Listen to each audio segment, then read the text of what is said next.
Back to my channel. আশা করি তোমরা সবাই খুব ভালো আছো, সুস্থ আছো। আমি ভালো আছি এবং সুস্থই আছি। ননদ বৌদিকে নিয়ে কিছু কথা বলতে এসেছি। হ্যাঁ, ননদ এবং বৌদি যে নোংরামি এই ওয়াইটিতে নামা যাচ্ছে না, যেই নোংরামিকে নিয়ে মানে কথার প্রতিবাদ যদি না করি, সত্যি সত্যি এটা হচ্ছে একটা অন্যায় হবে। এটা একটা ট্রেন্ডিং টপিকও বলতে পারো, প্রত্যেকটা মানুষ এটাকে নিয়ে ভিডিও করছে, আমি বাদ যাবো কেন? অবশ্যই আমি ভিডিও করবো। তার আগে বলে রাখি, এটা একটা নোংরামি এবং এটা একটা নাটক। যেই নাটকটা প্রত্যেকটা দর্শক বুঝে গেছে, যেই নাটকটা মানে কি বলবো, জঘন্য থেকে জঘন্য, কোনো ভালো বার্তা এই নাটকতে ছড়াচ্ছে না। নাটক দেখতে ভালো লাগে, কিন্তু যদি সেখান থেকে কোনো ভালো বার্তা, কোনো শিক্ষামূলক কিছু যদি বের হয়, অবশ্যই নাটক দেখতে ভালো লাগে। কিন্তু এখান থেকে শুধুমাত্র নোংরামি বেরোচ্ছে, শুধুমাত্র পারিবারিক কোলাহল বেরোচ্ছে, কি শাশুড়ি বৌমার অশান্তি বেরোচ্ছে, ননদ বৌদির অশান্তি বেরোচ্ছে, তারপরে টাকা পয়সার জন্য, সম্পত্তি ভাগের জন্য নোংরামি, নোংরা ভাষার চয়ন, এগুলো বেরোচ্ছে, আর কিচ্ছু বেরোচ্ছে না। তোমরা ভাবতে পারছো কোনোদিন যেই মানুষগুলো নিজে দোষ করতো, অথচ তার দোষ স্বীকার না করে যে তাদের উপরে এই আঙ্গুল তুলে দেখিয়ে দিত যে তুমি দোষ করেছো, তাদেরকে কেসে জর্জরিত করার চেষ্টা করে এই মানুষগুলো। আজকে আমি দাঁড়িয়ে তাদেরকে প্রশ্ন করতে চাই, আজকে যেই জায়গায় সে দাঁড়িয়ে আছে, কটা মানুষকে সে কেস দিতে পারবে? ওয়াইটি জুড়ে শুধু তাদের মানে এই যে সমালোচনা চলছে, কজন সমালোচক দেশে কোমরে দড়ি দিয়ে সুদূরে নিয়ে যেতে পারবে, যেটা একজনকে নিয়ে যাওয়ার চেষ্টা হয়েছে, করতেও পেরেছে। এখন কি সেগুলো করার যোগ্য, মানে যোগ্যতা আমি বলতে পারবো, বা বলতে পারবো সেই ক্ষমতা? সেই ক্ষমতা বলতে আর্থিক ক্ষমতা। কারণ কি বলতো, আর্থিক ক্ষমতা কেন বললাম? এগুলোকে চালানোর জন্য তো টাকা পয়সার প্রয়োজন। টাকা পয়সার প্রয়োজন বলেই কিন্তু এখানে দাঁড়িয়ে এই রকম নাটক করতে হচ্ছে। টাকা পয়সার প্রয়োজন না থাকলে পরে কিন্তু নাটক করতে হতো না। টাকা পয়সার প্রয়োজন আছে বলেই নাটক করতে হয়েছে, কারণ অনেক জায়গায় টাকা পয়সা ব্যয় হয়ে গেছে, আরো ব্যয় হবে। সেই জন্য কি করতে হবে? নাটক করে টাকা পয়সা তুলতে হবে। যাই হোক, তোমরা প্রত্যেকটা মানুষ জানো এটা একটা নাটক চলছে, ভালো কথা।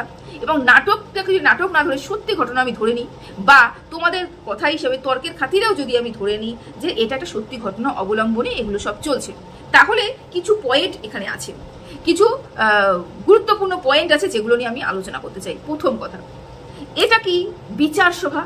দর্শকরা কি আইনজীবী?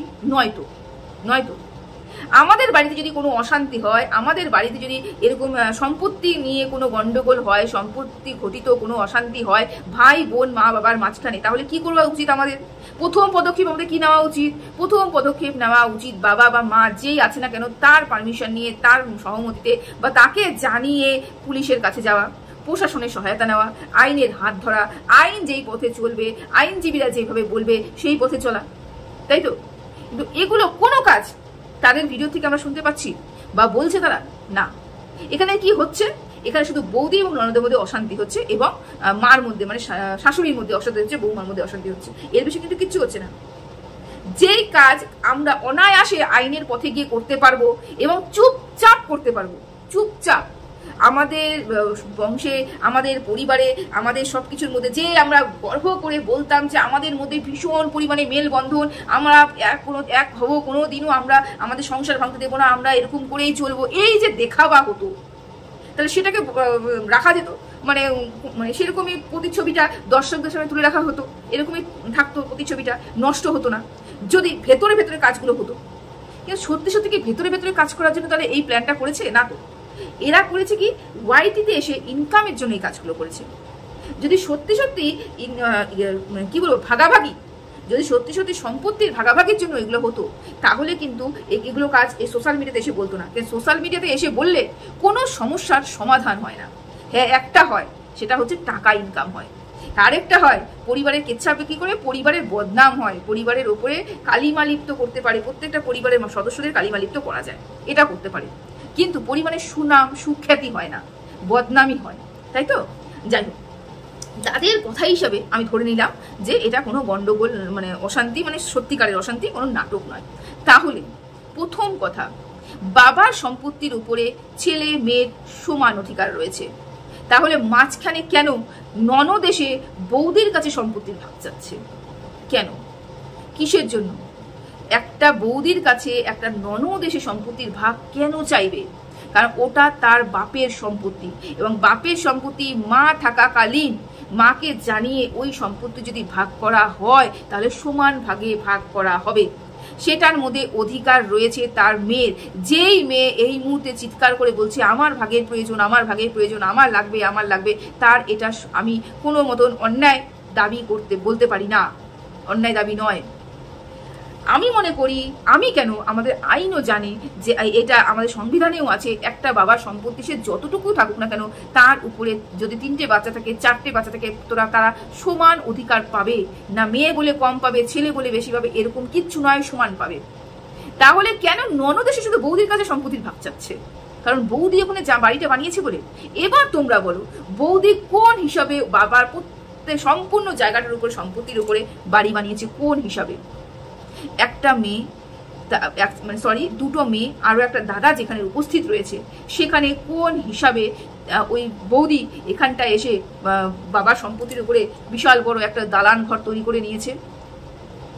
যদি তা দালান ঘর তৈরি করতেই হতো, বাপের সম্পত্তির উপরে করতেই হতো, তাহলে সর্বপ্রথম ভাগটা করে নেওয়া উচিত ছিল। কারণ এটা বৌদির জানা উচিত ছিল যে এই সম্পত্তির উপরে আমার ননদের আমার ভাসুরের সমান অধিকার রয়েছে। যখন তখন তারা এই অধিকারটা চাইতেই পারে, আমাকে দিতে বাধ্য হব, আমি দিতে বাধ্য হব, কারণ এটা আইন, এইটাই আমাদের সংবিধান। বৌদি কোন হিসাবে বৌদি কি ভেবে শ্বশুরের সম্পত্তির উপরে নিজের দালান বাড়ি তৈরি করেছে? এটাই প্রথম প্রশ্ন আমার। দ্বিতীয় প্রশ্ন, কেন ননদ বৌদির কাছে সম্পত্তি চাচ্ছে? কেন চাচ্ছে? এটা তো তার মার কাছে চাওয়ার কথা। মার কাছে যখন ননদ বলছে তুমি একটা কিছু করে দাও, তখন মার উত্তর কি হচ্ছে? আমি কোথায় থাকবো তাই আমি জানি না, আমি তোকে ভাগ দিব কেন, কিভাবে দিতে পারবো? আমি তো নিজে জানি না আমি কার কাছে খাবো কার কাছে থাকবো। তাহলে বুঝতে পারছো এটা যে ভাগের মা। বহুদিন আগে কি কোনো এক কন্ট্রোভার্সি ক্রিয়েটার বলেছিল মার সাথে কোনো সম্পর্ক নেই, সম্পর্ক শুধু কাজের সাথে। মার সাথে কোনো সম্পর্ক নেই, শুধুমাত্র মা কাজ করার লোক বলে মাকে ওই বাড়িতে ঠাঁই দেওয়া হয়েছে। গতকাল এরকমই একটা ভিডিও এসেছে ননদের চ্যানেল থেকে, ননদ বলছে তুমি তো কিছু করো, মা তখন পাল্টা বলছে যে আমি কি করব, আমি নিজেই জানি না আমি কোথায় থাকবো। মানেটা কি? মানেটা এটাই দাঁড়ালো যে তার বৌমা তাকে ওই বাড়িতে ঠাঁই দেবে না, যখন তখন বা বৌমা শাশুড়িকে ওই বাড়ি থেকে বের করে দিতে পারে। কোন অধিকারে? ওটা তার হাজবেন্ডের জায়গা, সর্বপ্রথম অধিকার তারই রয়েছে। তার অবর্তমানেও কিন্তু এটা 3 ভাগ হবে, 4 ভাগ হবে। তাহলে কেন এই কথাটা বলা হলো আমি কোথায় থাকবো আমি নিজেই জানি না? তার মানে বুঝতেই পারছো ওই বাড়িতে মা থাকা সত্ত্বেও মাকে কিন্তু কোনো মানে কি বলবো, মা বলে যেটা জায়গা দেওয়া সেটা দেওয়া হয় না। মাকে শুধু কাজের মাসি হিসেবে রাখা হয়েছে, মাকে শুধুমাত্র কাজের মেশিন হিসেবে রাখা হয়েছে। যেমন বেচু রেখেছে তার মাকে শুধুমাত্র কাজ করে বলে কাজের জন্য, এদিকে রেখেছে এই শুধুমাত্র কাজের জন্য। যতবার যখনই কাজের প্রয়োজন হয়েছে এই বৌমা শাশুড়িকে দিয়ে ভীষণ পরিমাণে কাজ আদায় করে নিয়েছে। যদি শাশুড়ি সমান অধিকার থাকতো, বলার ক্ষমতা থাকতো, শাশুড়ি যদি বলতো যে না এটা তো আমারই বাড়ি, আমার মেয়েও এখানটায় থাকবে, তাহলে সমস্যাটা কোথায়? কেন বলতে পারছে না তারা? কিসের জন্য বলতে পারছে না? কারণ ও ইনকাম করে বলে, ও সবার পেট চালায় বলে, তাহলে অন্যায়টাকে মেনে নিতে হবে। এগুলো অনেক পুরনো গল্প, আর সেই গল্পগুলোই নতুন রূপে তোমাদের সামনে তুলে ধরা হচ্ছে। অনেক পুরনো গল্প, মনে হচ্ছে না কোথাও যেন শুনেছি গল্পগুলো। কাজের মাসি কাজ করে সারাদিন রাখা হয়, অনেক পুরনো গল্প না এগুলো? অনেক পুরনো গল্প। তো যাই হোক, এবার কিছু কথাই আমি আসি। প্রথমত কথা, শাশুড়ি এখানে বলছে ও তো এরকম ছিল না, কার কথায় নাচছে ভগবান জানে, এ কথা বলেছে। এদিকে বৌদি বলছে আমি ঘর ভাড়া নিচ্ছি, আমি এখান থেকে চলে যাব, মানে বৌদি এবং তার মেয়ে ওখান থেকে চলে যাবে। তাহলে কি বৌদির জীবনে তৃতীয় কোনো ব্যক্তির আগমন, যার জন্য বৌদি ঘর ছাড়তে বাধ্য হচ্ছে, যার জন্য বৌদি অশান্তি করতে বাধ্য হচ্ছে? কেন তার শাশুড়ি এই কথাটা বললো? এতদিন তো ঠিকই ছিল, হঠাৎ করে কি হলো যে এরকম ধরনের পরিবর্তন ওর মধ্যে লক্ষ্য করা যাচ্ছে, এরকম ধরনের বক্তব্য সে রাখছে? মানে এতদিন সে ঠিক ছিল, মানে এতদিন ধরে যা করেছি, যা অশান্তি হয়েছে, গন্ডগোল হয়েছে, মিটমাট করে নেওয়া হয়েছে, কিন্তু এখন ইচ্ছাকৃতভাবে গন্ডগোল লাগানো হচ্ছে এবং তর্ক করছে, অশান্তি করছে, অনেক কিছু করছে, বা বাড়ি ছেড়ে চলে যাবে এরকমও প্ল্যান করছে। তাহলে কি সত্যি বৌদির জীবনে অন্য কোনো মানে পুরুষের আগমন? সত্যি কি তাই?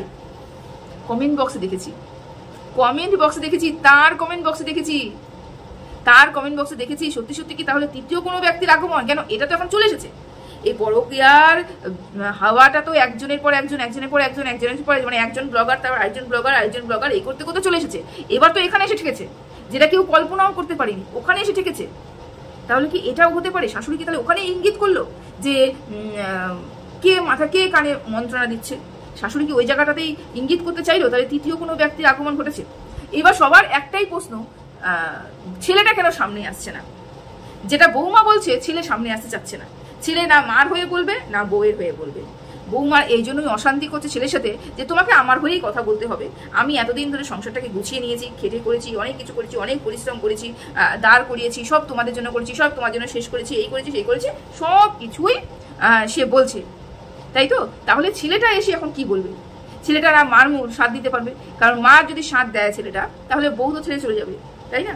মা তো আর ওই ছেলেটাকে টেনে হেঁচড়ে আর এত পটি নিয়ে যাওয়া, খাওয়ানো, এগুলো এত কাজ করতে পারবে না মা। আর এদিকে যদি বউয়ের বিরুদ্ধে গিয়ে কথা বলি, তাহলে কি করতে হবে? তাহলে তো বউ আমাকে ছেড়ে চলে যাবে, এবং তাহলে কি হবে? তাহলে আমার খাওয়া দাওয়া, অ্যাশ করা, আমার ওষুধপত্র, জানি না ওষুধপত্র আদৌ কিছু চলছিল কিনা, ওষুধ মানে যাই হোক, পটি যাওয়া, স্নান করানো, এগুলো তো সব বউ করে। তাহলে তো বউ আমাকে ছেড়ে চলে যাবে। মাঝখানে বসে বসে ওই পরিচালক হিসাবে পরিচালনা করছে হচ্ছে ওই বাড়ির ছেলে। আর এরা সুন্দর করে নিজেকে নিজেদের মতন ক্যারেক্টারের মধ্যে একদম ঢুকিয়ে দিয়েছে এবং সুন্দর করে অভিনয় করে চলছে। আচ্ছা, এবার আসি, সর্বপ্রথমে ওই বৌদি একটা কথা বলল। প্রথমত কান্না এক ফোঁটাও আসছিল না, চোখের জল এক ফোঁটাও পড়ছিল না, জোর জবরদস্তি কান্না করার চেষ্টা করা হচ্ছিল, বোঝাই যাচ্ছিল। চোখের জল আসবে না তো? কষ্ট দুঃখ না থাকলে কি চোখের জল আসে? কষ্ট দুঃখ লাগে মনের মধ্যে। আর যাই হোক, তো বৌদি বলছে যে আমি সারাটা দিন এত দৌড়েছি, আমি এই মুহূর্তে তোমাদের সামনে বসে কথা বলতে পারছি না, হাঁপিয়ে গেছি। আমার এখানে একটা প্রশ্ন, বাড়িতে ঢোকার সাথে সাথে ক্যামেরাটা অন করতে কে বলেছে?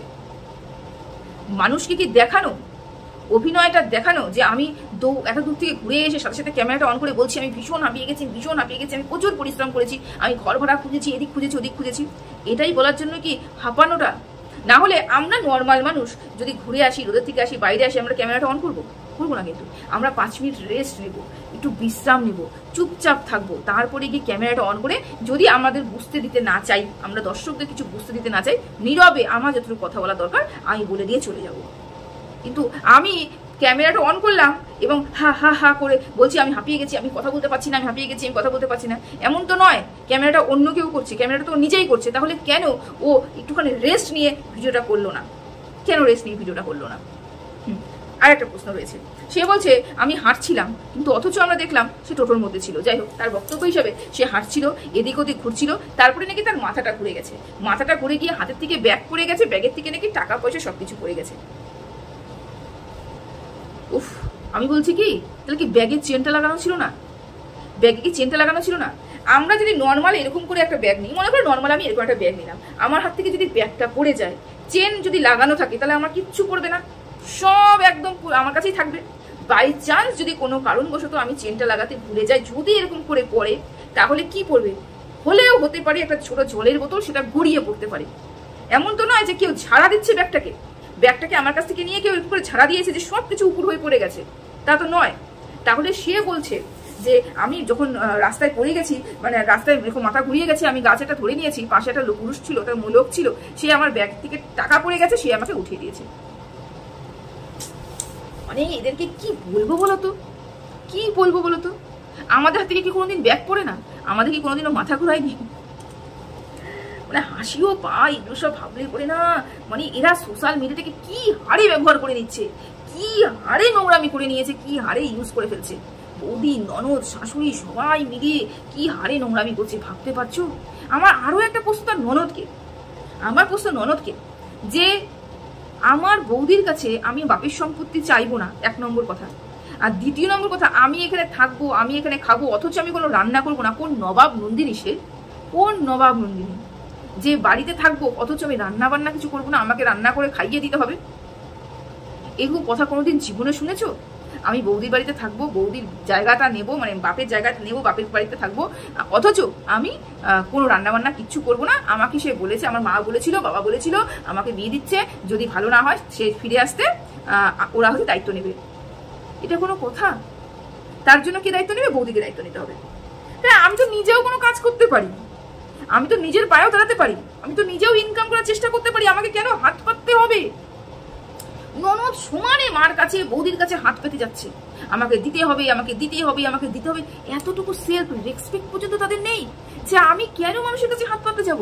আমি তো কোনো কাজ করব, আমি তো ইনকাম করব, একটা বাড়ি ভাড়া নেবো। হ্যাঁ হতে পারে আমাকে বলছে নিচের ঘরে থাকতে, আমি নিচের ঘরে থেকে গেলাম, নিজে রান্না করে খাবো, কাজ করবো, চলে আসবো, কাজ করবো, চলে আসবো।